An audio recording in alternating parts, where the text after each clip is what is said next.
Istilah Nusantara umum digunakan sebagai padanan nama Indonesia. Penggunaan istilah Nusantara dimulai pada abad ke-20 ketika Ki Hajar Dewantara memilih Nusantara sebagai nama alternatif Hindia Belanda.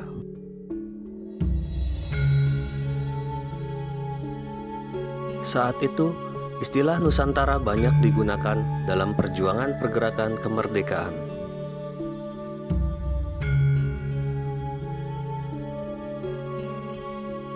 Namun, apabila ditelusuri sejarahnya, istilah Nusantara sudah ada sejak zaman Kerajaan Majapahit.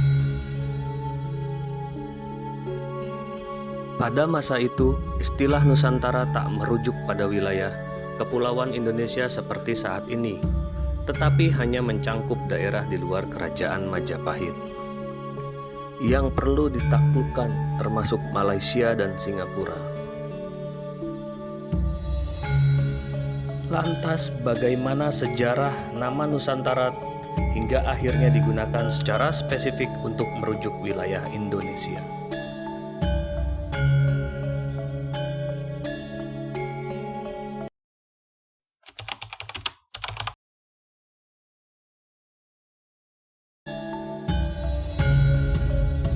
Sebutan Nusantara pertama kali digunakan pada masa Kerajaan Majapahit atau sekitar abad ke-14.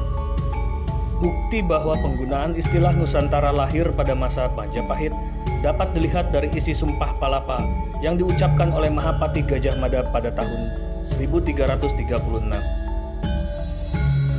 Dalam sumpahnya, Gajah Mada bersikeras tidak akan menikmati kesenangan sebelum berhasil menyatukan Nusantara. Sumpah itu diucapkan saat pengangkatannya menjadi Patih Amangkubumi Majapahit.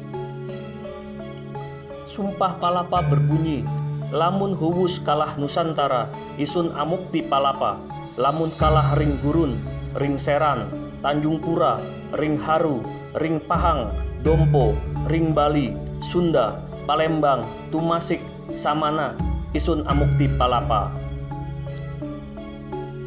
Artinya, jika telah mengalahkan Nusantara, saya baru akan melepaskan puasa.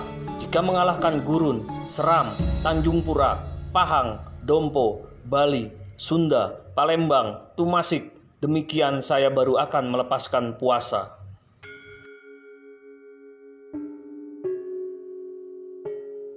Jadi, pada masa Majapahit, istilah Nusantara dipahami sebagai pulau-pulau yang berada di luar pusat pemerintahannya, yang berada di luar Jawa, tepatnya di Mojokerto, Jawa Timur. Kendati demikian, para sejarawan meyakini bahwa konsep kesatuan Nusantara sebenarnya dicetuskan oleh Kertanegara, raja terakhir Singasari. Ketika berkuasa, Kertanegara mencetuskan konsep Cakrawala Mandala Dwipantara, sebuah istilah untuk penyebutan Kepulauan Asia Tenggara. Saat itu, Kertanegara membayangkan penyatuan kerajaan dan pemerintahan maritim Asia Tenggara di bawah Kerajaan Singasari. Dalam bahasa Sanskerta, Dwipantara berarti kepulauan antara, yang maknanya sama persis dengan Nusantara.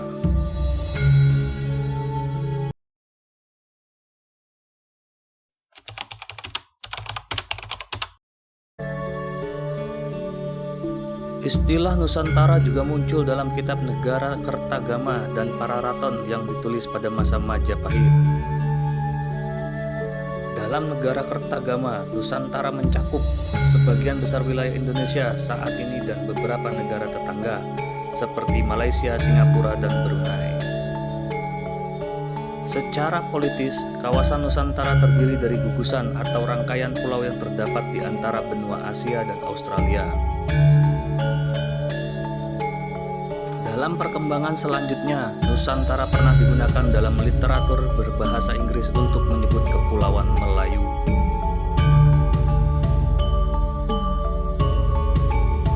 Nusantara dalam penggunaan yang lebih luas mencakup tanah budaya dan bahasa yang berhubungan dengan Austronesia. Indonesia, Malaysia, Singapura, Thailand Selatan, Filipina, Brunei, Timur Timur, dan Taiwan, tidak termasuk Papua Nugini.